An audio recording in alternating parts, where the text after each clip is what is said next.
And the first scene was me on top of a ledge wanting to kill myself. I was put in a mental institution at 21, had my birthday in there. One thing, see, I call anxiety Freddy Krueger. He comes, you know? When you least expect him, right? The triggers are stress. Pain loves pain. Pain hates joy. You gotta confront the Yes, anxiety. you have to. That's the only way. You have the to. more you're running away, the anxiety is more, Oh, right? it gets it's you. more pronounced. Yeah. Jeff comes in the room. He goes, man, what's going on? I don't know, man. I don't know.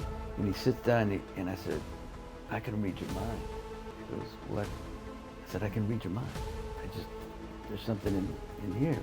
I just can read it. Hello, Pretty Deep family. We are back, and today is a very special day because we have a guest that we are so excited about. Not only has this amazing man been a household name for over 30 years, he plays Sonny on General Hospital, but he also has a New York Times best-selling book, and he has an amazing podcast where he talks a lot about mental health, which is a reason that we are so happy to have him here today so we can share a little bit about his story and how he got to where he is today. Maurice Bernard, thank you for being here. Thank you for having me. Thank you so much. We know I know you. Yeah, you know me. We only met 6 months ago, but Yeah. I feel like we know each other for freaking 10 years, right? Yeah, it's been great. Yeah, it's been great. We clicked right away around mental health Yes. because we were both struggling a little bit Yes. with anxiety. Well, not a little bit, probably a lot. Well, you at the time were probably a lot. Yeah, I was really bad at the time when you met me. Yeah. Which is so funny because you didn't figure out, you couldn't tell, right? No, she Yeah. couldn't fake it real well. Yeah. You couldn't? No, he couldn't figure it out that I was No, having she's anxiety. good at Oh, fake. you could fake it No, really when I well. told him that I'm battling anxiety and depression, he was like, wait, what? I would never Wow. guess. Isn't that interesting how good we get at hiding it? You're pretty good at that. I'm at too. a point where I spoke in front of 200 people in Vegas and I talked right through my panic attack. Nobody knew that I was about to Damn. I remember that. pass out. It was so Wow.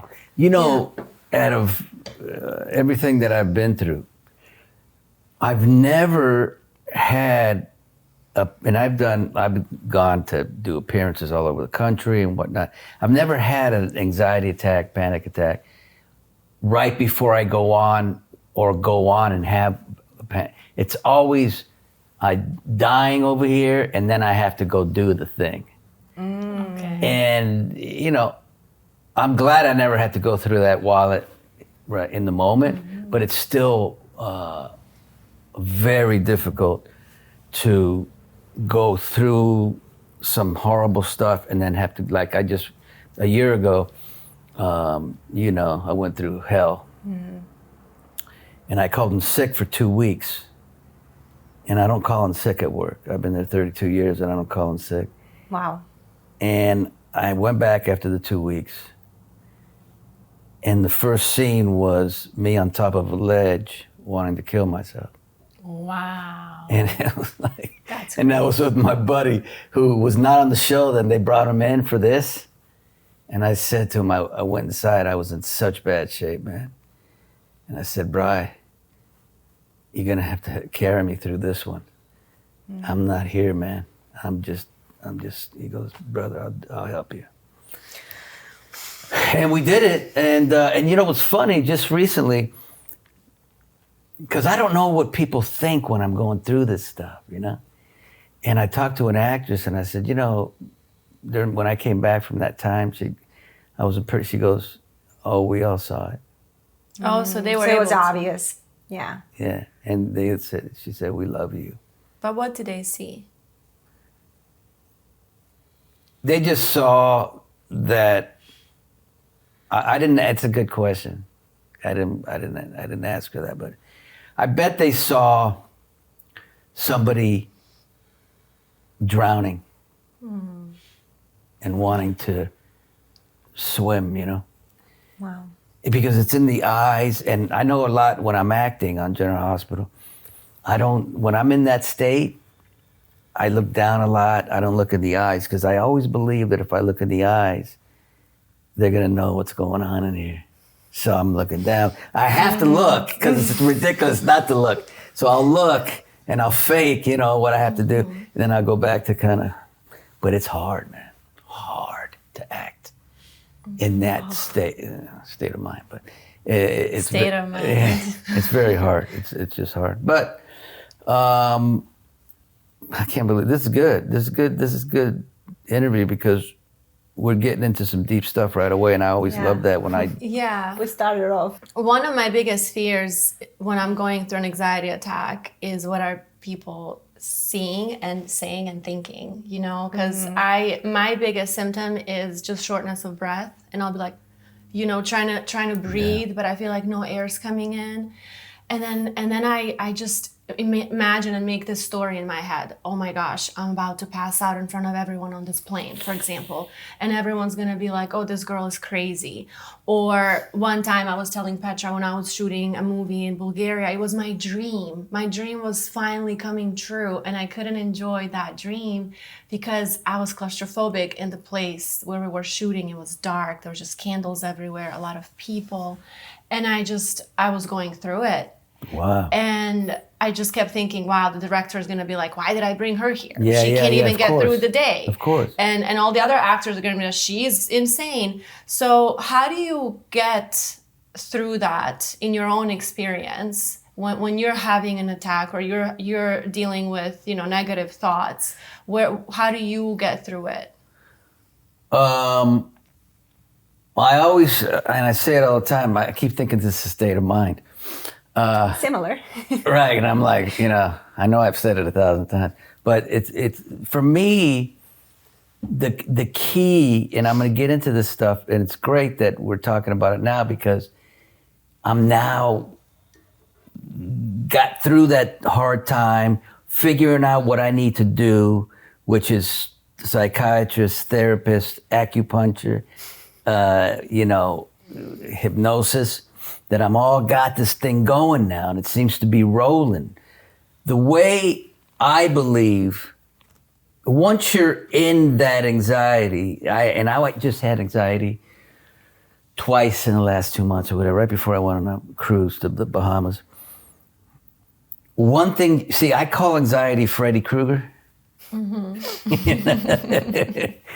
And he comes, Mm-hmm. And then when you least expect him, right? Well, a lot of times with anxiety and stuff, the triggers are stress. If you think about it, it's when we're stressed. It's when like Eckhart Tolle says, The Power of Now.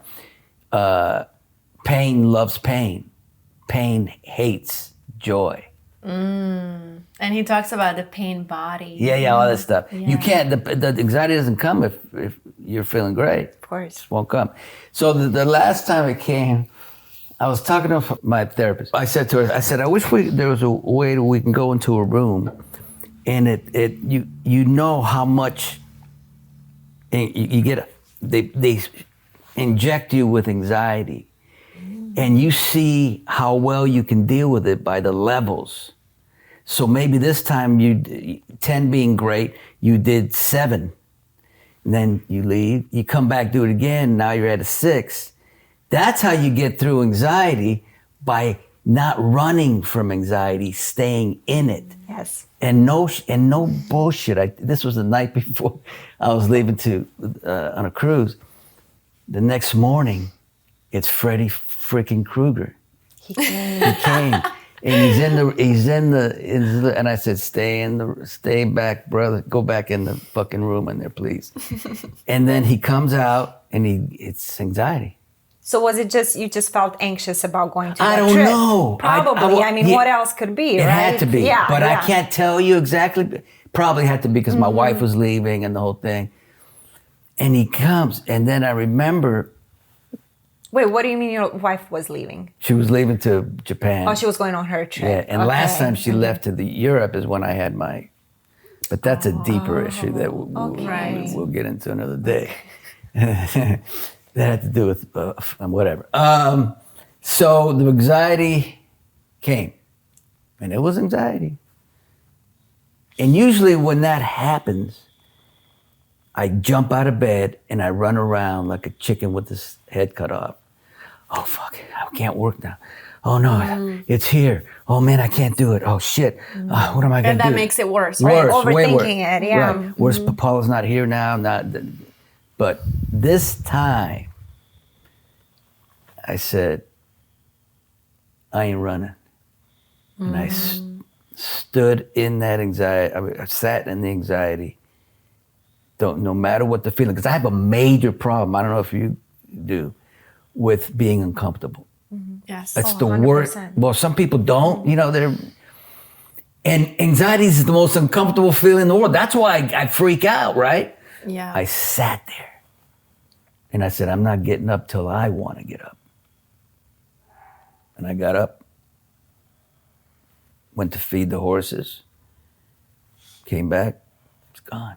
So you didn't let it control you. You took control That's of right. it. And that, I think, is, Eckhart Tolle, who saved my life many times, he says it all the time. You got to sit in it. You got to confront the Yes, anxiety. you have to. That's the only way. You have the to. more you're running away, the anxiety is more, Oh, right? it gets It's you. more pronounced. Yeah. Yeah. I always see, this is my theory on anxiety, to not have it come. That way you don't have to deal with it. Right? Oh, tell us, please. Well, the key is, it's like gears in a car. You always want to stay in first, second gear. Okay. You're good. You can go to third. You better don't go to fourth. And once you're in fifth and sixth, you can't rein it in.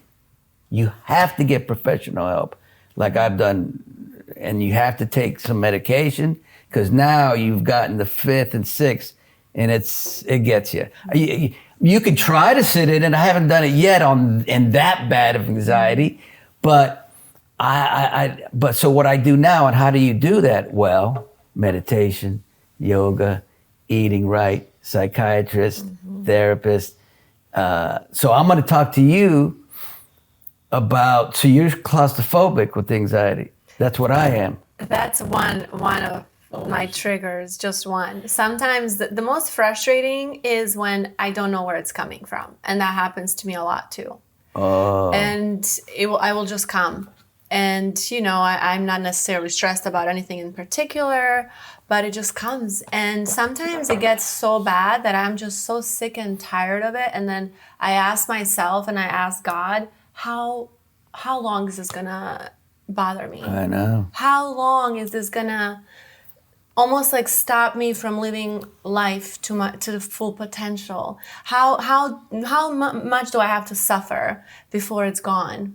So sometimes I have those moments where I'm, on the bottom, but then I just remind myself it's temporary. I'll be okay.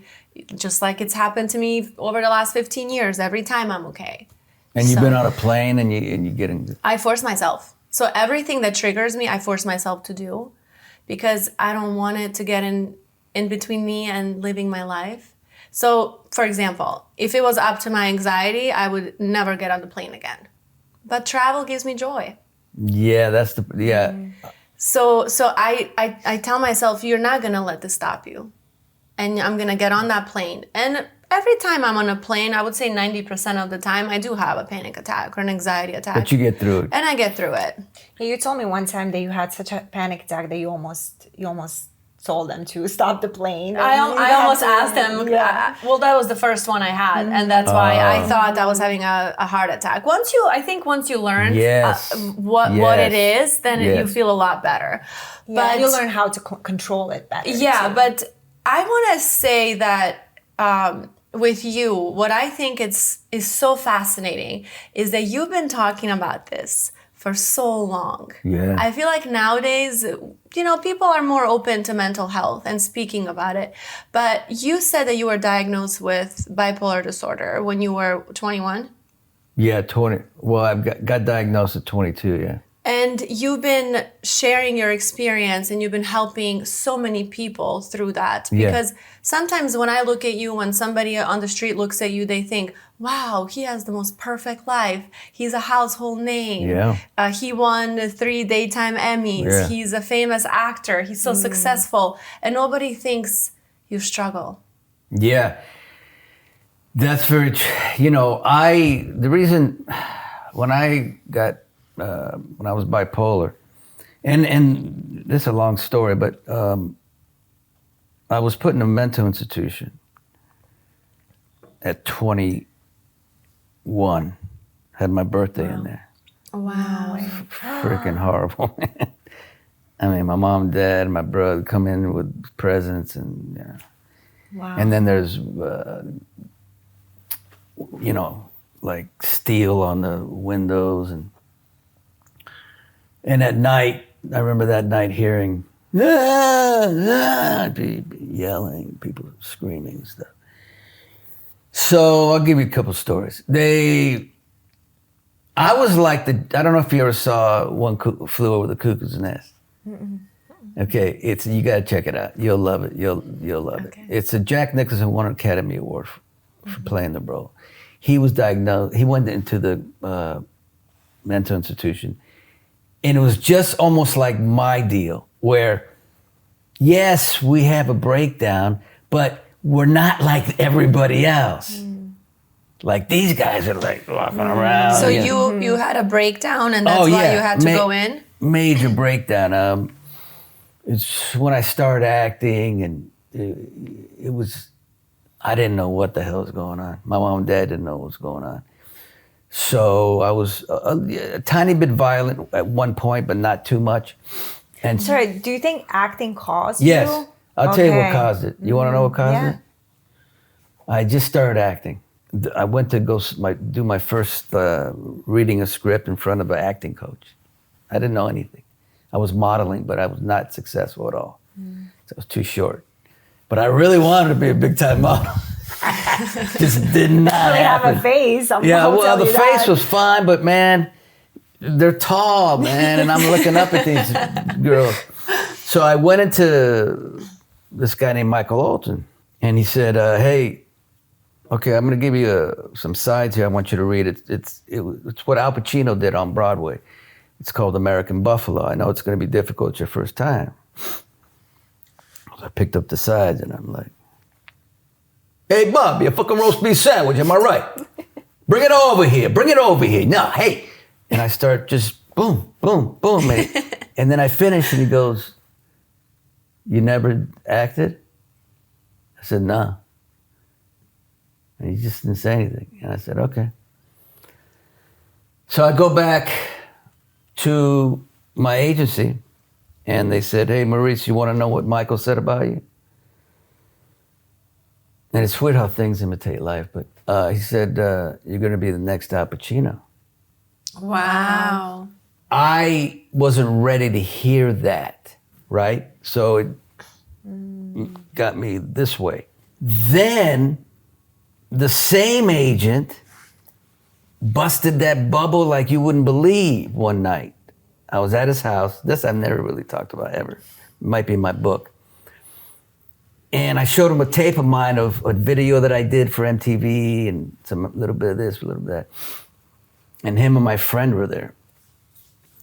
And when it ended, it was quiet. And I knew, fuck. So they're like, they didn't say anything. So we went to the room, and I was there, he was here, and he says, what makes you think you're gonna make it as an actor? Oh gosh. And I said, there's something in here, man. I just believe it. He goes, you're Mexican, you're short, and nobody knows if you have talent. And my friend didn't say anything. So we left, and that whole thing in the car, he goes, what's wrong? I said, well, why didn't you at least back me up a little bit and say something? He goes, well, what he's saying is kind of true. So my whole Oh, gosh. when I went back home, Oh, gosh. and then it all... And you were 21 at that time, or just I was before? 21. Yeah, okay. And that's when it all started going down the thing. One night, this is cool. This is cool to talk about. One night, my first night with my other buddy, who now is dead. The other buddy I don't talk to anymore. But my buddy and my girlfriend at the time, her name was Anna, Spanish girl. I was there, we got stoned.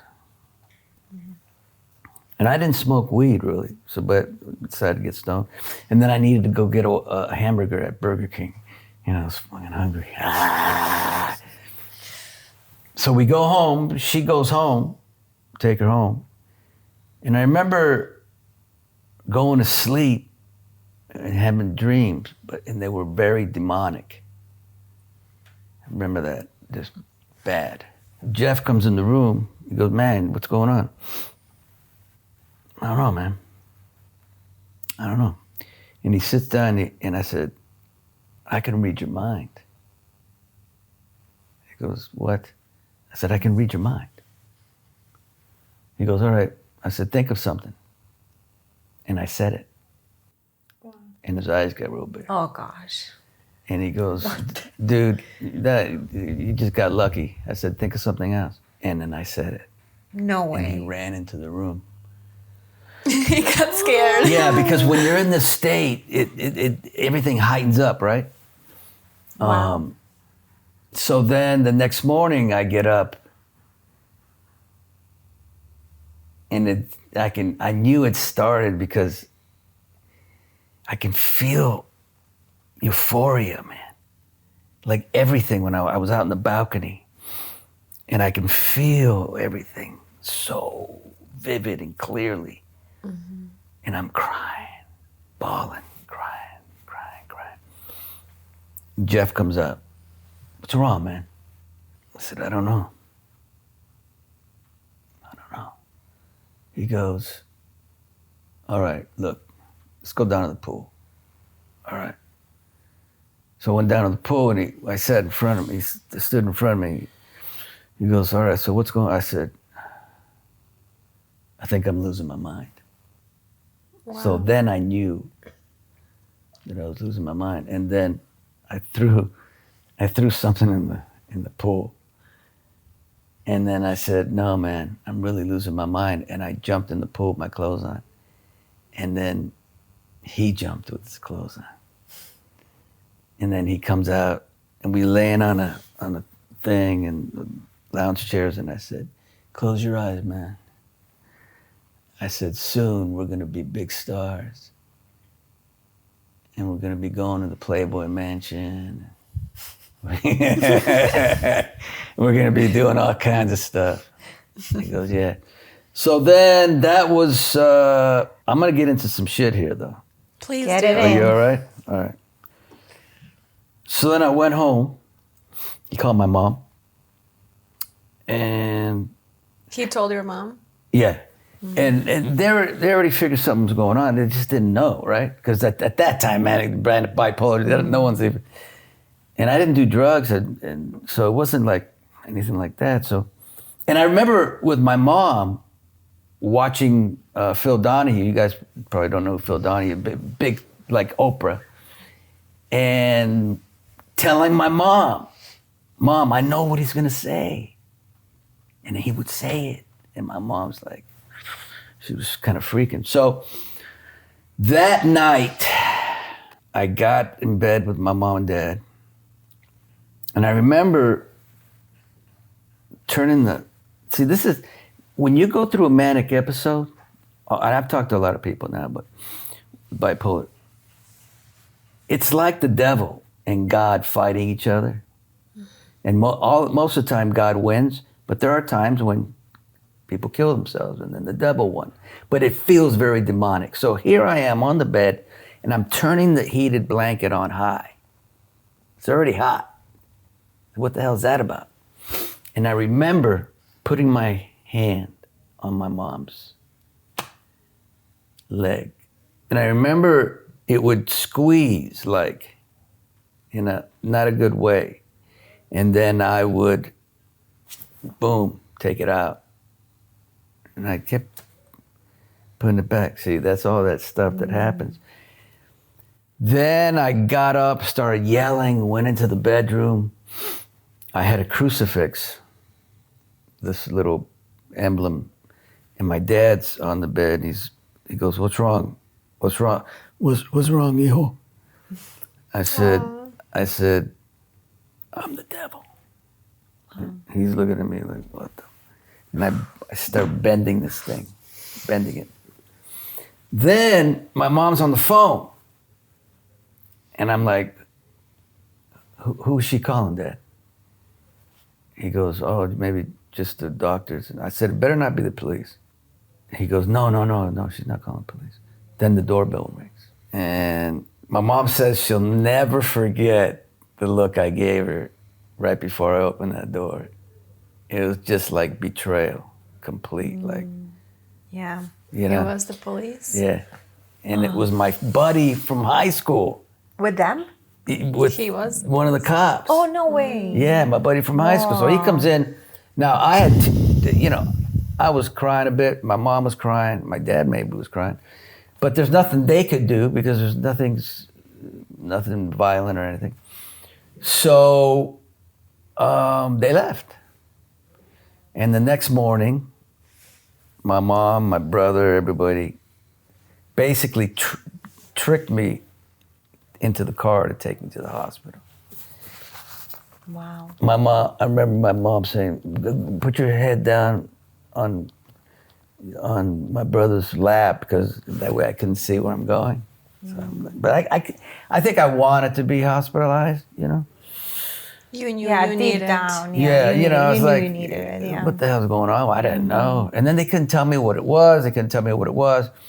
So in the mental institution, there's a story that's a beautiful story because to me, this is all God and related my whole life. They put you in a seclusion room when you're a bad boy. When you're a bad boy means you don't take your medication or you jump. I jumped on the counter once and oh my God. And they put you in a seclusion room and it's a bed. They don't do this anymore. And they tie you up from your wrist, your waist, and your ankles. And Wow. I'm thinking, I got to get out of here, man. I'm trying to you can't get out of those things, But there was a latch on the wall. It was about this big. Finally get to the latch, and I bring it to me, and I'm ready to go, do myself in. And I prayed, God, please, what are you doing to me? What are you doing? Please help me. And I open my eyes, I take the latch, break it in half, made it into a cross, and put it right by my bed. Wow. That was just like, what? What? And you believe God saved you? Oh, completely. But even in that pain and all that ugliness, I knew there was a reason. And I still believe now, especially with state of mind and all that, God wanted me to suffer so I can prevent other people from suffering. And that's kind of my calling. Now, acting also did some of that, but what we're doing right now, right? This is for people watching who don't understand what's going on with them, right? And they don't have a clue. And a lot of times it's people who come from, real tough backgrounds, and maybe the father doesn't allow if the son is crying or the daughter, no, stop crying. And we are now, they can watch and go, damn, I'm gonna get help. And it's not, I don't feel like I always felt like I was an alien. Because nobody talked about manic depression. And then I ended up escaping that hospital, which was beautiful in itself. How long did you spend there? Like I spent how many days? Over 2 weeks. Okay, 2 weeks. Wow. And another story that's beautiful. I was always crying in there. Because I just thought that my life was over, and I don't know, what's wrong with me? And I remember crying in the patio type, with bars on this doctor guy came in. And he says, what are you crying about? I said, because I don't think I'm gonna make it. And he said, you're gonna make it. I said, what do you mean? He goes, I know you're going to make it. Okay. So remember that story, because when I got all my children, which was in New York, I came back to see the hospital. He's the first guy I saw. No way. Aw. And he goes, oh, you're big time now, huh? I said, yeah, man. I said, it's good, And I said, how did you know? He goes, because I was in Vietnam for a year in a mental institution. Wow. And if I could make it, I knew you could make it. And that was so cool. Wow. Very cool. So, the other thing about all this stuff is there's always hope. There's always hope. I know when we're in it, and I'm speaking to you, when you're in it, we think that there's no way out.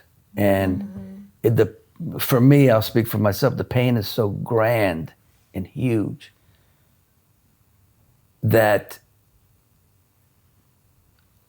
I really don't know if I could do another day, because that pain is just, and I've been through that for 4 months, feeling that pain, and never ended, that anxiety during the pandemic. And you're here. That's what I'm saying. Well, I'll tell you what happened. During the pandemic, and this is no lie, and I think I've told you, every day I would take a walk, talk to my friend back there, because he knew. Every day I had thoughts of, there was a tree there with a rope. And I'd walk around, I'd be crying, and I'd look at it every day. And eventually, this was for 4 months. I finally got to a doctor, because it was hard to get, even for me who's done all this mental, it was a pandemic. I got to a doctor. He was a bit of a quack. They all are a little bit, right? Yeah, but no, this guy was he was like this. You're bipolar. I said, yeah, I'm bipolar. Okay, here's what I'm gonna do. I said,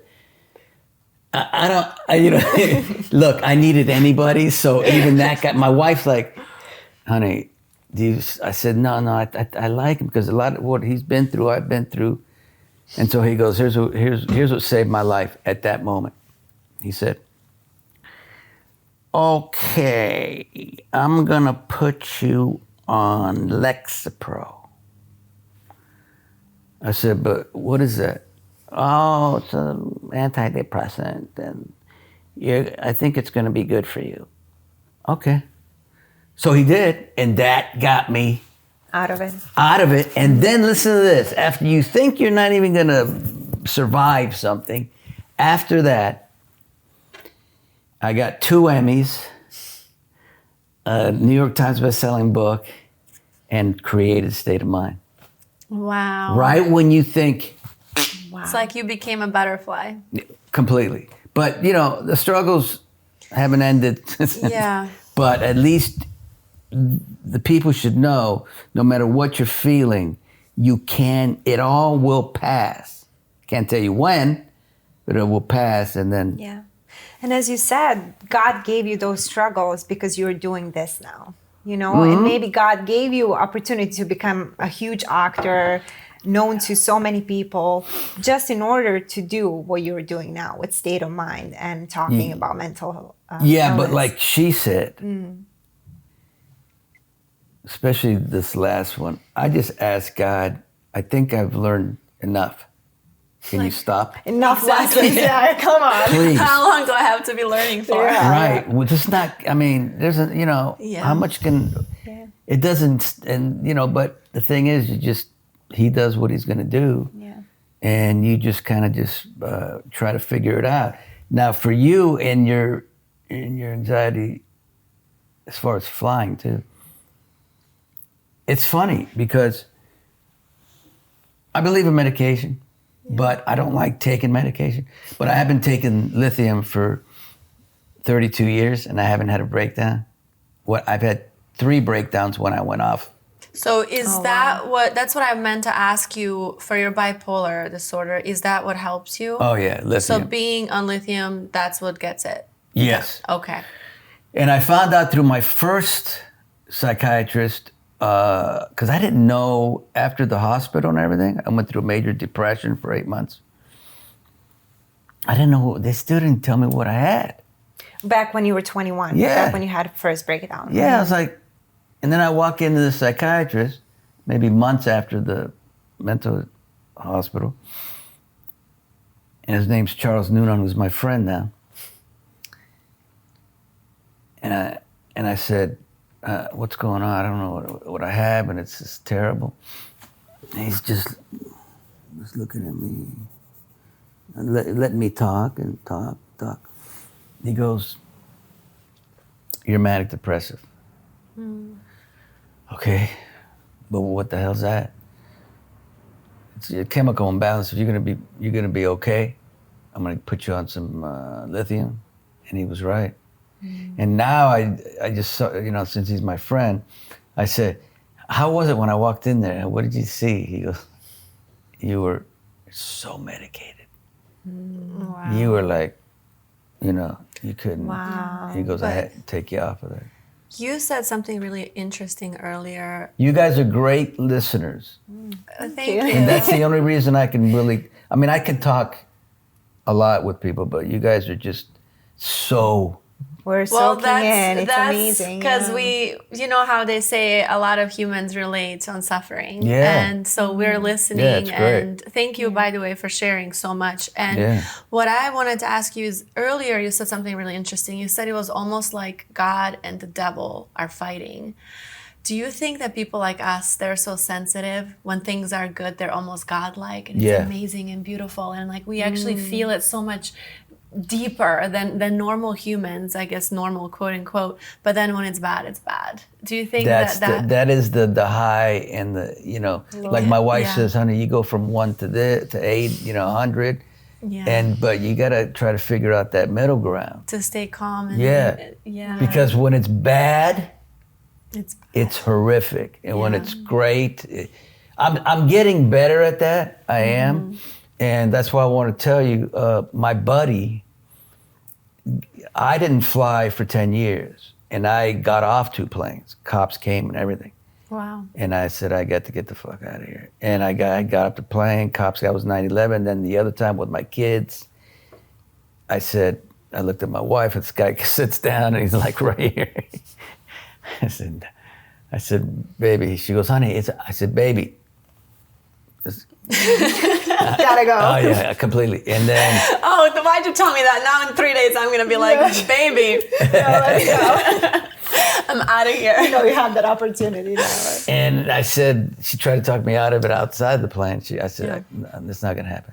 I'm not going back on that plane. So we had to get the kids off. It's not cool, right? And then I didn't fly forever. And then I flew to do a movie called Joy in Boston. But I still had anxiety. Never not had anxiety. And then my buddy, who I'm going to turn you on to, he'll love you. He says, dude, let me give you hypnosis. I said, Maj, you're not going to be able to do it, dude. He goes, come on. Because I was flying. I had 14 shows to do. And I'm flying, and he does it. I felt very relaxed. And I said, And so I tell my wife, she gets all upset. Why are you letting Maja do right before you get in a couple? What if it's bad? I said, honey, I'm happy. It seems good. Well, guess what? I haven't had anxiety again on a plane. Wow. He cut it out. We're gonna definitely need his info. Oh, you're gonna. Yeah, it really worked. And I guess you have to believe in it. Absolutely, yeah. But I've been flying. You know how much I've been flying? No, it's like, wow. Wait, how many sessions you did with Magic? Well, before I went on that plane, I did 2. Okay. But I didn't even need the 2, right? Yeah. And then I've done maybe another one, maybe 4 altogether.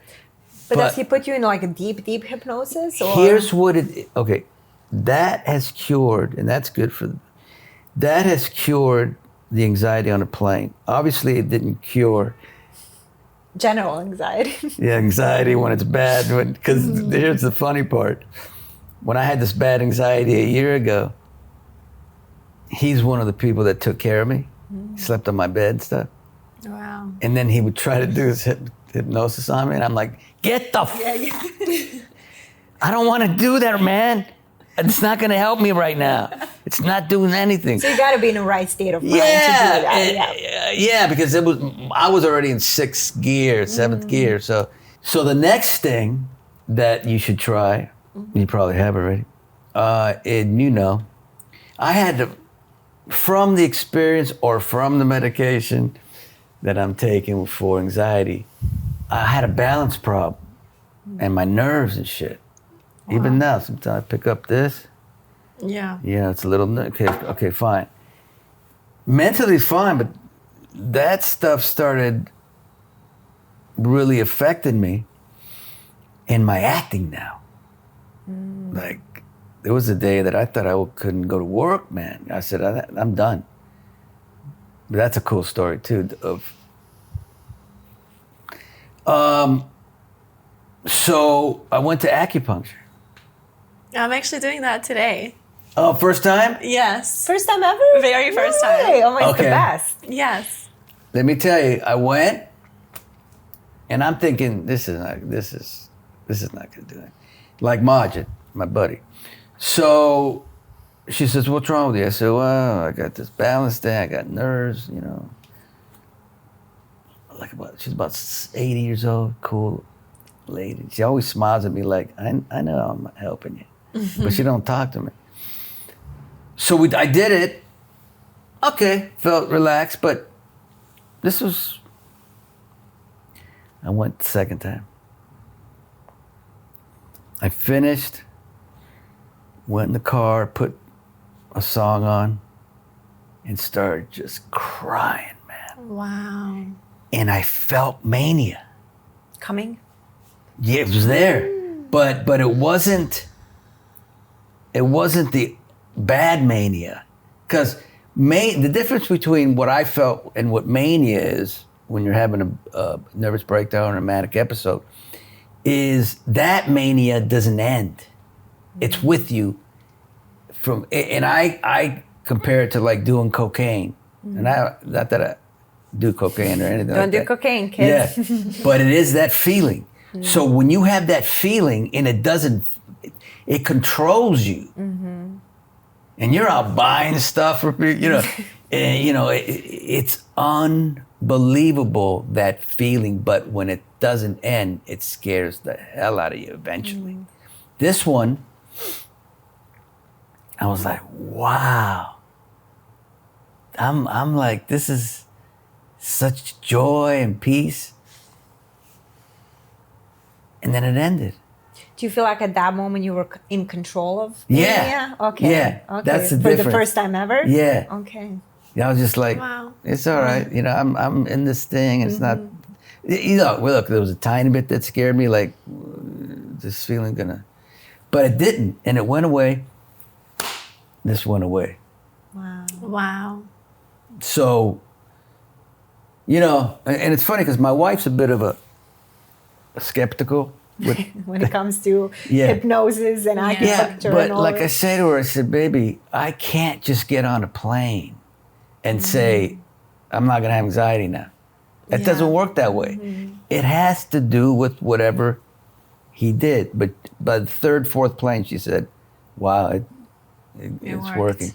I mean, Yeah. at the end, even if it was placebo, Even, who cares? If it works, it works. even, Yeah. right. Amazing. Yeah. But I keep thinking sometimes, oh, what's meditation gonna do? What's yoga gonna do? What's, reading gonna do? But I feel like when I do all those things, That's right. I'm working out, I'm meditating, I'm doing yoga, I'm reading. You and I are going to Joe Dispenza retreats. When I'm actually taking the time to do all the things that people may think don't work, I'm good. I'm so much better. That's right. Because in the first place, you're being productive. And when you do battle with anxiety and depression, the one thing you need to kind of force yourself is to be productive. And like You know? Maurice said earlier, and you said this before on our podcast, bring it on. Yeah. Yeah. I told him that one time. Yeah, The way I instead deal of- with yeah. anxiety now, when I feel it coming, I'm just like, bring it on. I You mean, what have can to. I do? Instead What can of I do? And facing it. Yeah. Yeah. And I do notice it's going away as soon as I say that. Because Right. in that moment, you're in control of it. Right. Anxiety does not control you. In that moment Right. when you say that, just bring it on. Let's Right. go, you know? So as long as we find tools and a way to cope with it, I think we are in control of it. And that's Right. what's giving us ease, you know? Yeah. And, You're staying in first, second gear. maybe third if you want. which is but still fine. fine, but yeah. then you get over to the Yeah, you don't want to get there for sure. But I truly don't believe anxiety is going to come. I just need to get rid of this shit. Which is more like a physical issue. Yeah. But the thing with anxiety, which I noticed about my body, is like anxiety is going to show up in a way of tingling, balance issues, vertigo. You know what I mean? Yeah. Like anxiety shows as a physiological symptom You get too. actual physical It doesn't have to be only, I symptoms. can't breathe, or, you know. Well, that's it's- also physical. Sometimes you can't breathe. No, for Right. sure. Yeah. And it shortness is, of yeah. breath and tingling and blur. Everything's Yeah, blurry. yeah. And then it's hard because also people look at us and they're like, "Oh, she doesn't have to work a day in her life." course. I was just about to course. say You know. when you were talking about your struggles, I'm like, people are watching over Instagram. They're thinking, oh my God, this girl is beautiful, hot. She has like a perfect life. But then deep down, she's struggling with all these things that you would never guess. Well, right? this is why I'm also extra inspired by Maurice and his story, because this is what I want to be. This is what I think we should become eventually. Yeah. We Well, want yeah, to that's- inspire people like you do and share and tell them they're not alone. And if we can help with this podcast, we can help one person. that's what I would That's say. already enough. Yeah. And do you know how many friends I have that tell me that they're suicidal? And it's Damn. like, Dajana, I've never told this ever to anyone, but I feel comfortable telling you because you talk about mental health a Right. lot, and it's the people you would never think they think about it, and it's very much of a struggle for a lot of people that they just don't talk about it, and so this is so special to me, and thank you so much You're welcome. for sharing such a beautiful story and inspiring us, and hopefully one day we'll No. be more like Hopefully you. one day will be Maurice. Well, you just keep doing it, and you'll see how the people will start coming and coming and yeah. coming, and then you just. I think you guys are doing it right. I really do. Thank you. Thank you. We Thank you for being appreciate it. here. This was great. Wow. And I hope you're super proud of yourself, because going through 4 months of things that you shared with us yeah. is really hard. Sometimes even one day I'm like, I don't want to do this anymore. Yeah, that's the So- thing. It's like, and I've been talking about it since I did Oprah 30 years ago. But it doesn't. And Oprah's first question. Paula, how was it when Maurice threatened to kill you? Because I was going through a manic episode. Wow.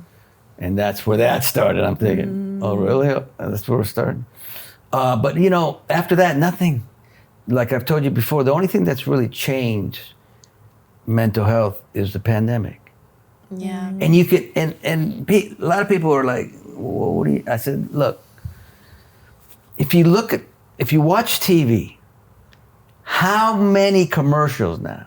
If you're bipolar, Oh my God. I'm Sickening. bipolar, Yes. right? Yeah. So that's we have to have that recognition and that it's. I've never seen it before the pandemic. The only problem with the pandemic is there's a lot of more suicides. Yeah. Yeah. And that goes back to my point of productivity, because during the pandemic, people were not working, right? We Right. were at home. Right. We were dealing with this stress of what's going on, like what is this virus? And then, that's when people got mental issues. And they It's were like that's- also isolated. We like to be with other people. We're Yeah. meant to be 100%. supported. And you mentioned throughout this entire interview that during your life, many times it was either a friend or it was Oh, a yeah. doctor Oh, yeah. or it was My your wife. wife. But it was always someone there supporting you. So that's why the pandemic was even extra hard. But another reminder is You went through 4 months of rock bottom. You were in that park. You looked at that tree many times. All the time, yeah. Thinking, is this going to be the day? And you got through it. And when you got through it, New York Times bestseller, Wow. three It's daytime unbelievable. Emmys, Yes. your show that now inspiring millions of people. Yeah. So congratulations. That's all I Thank have to say. And thank you so much. Thank you. Oh boy, I felt like I was in a therapy session. What the fuck?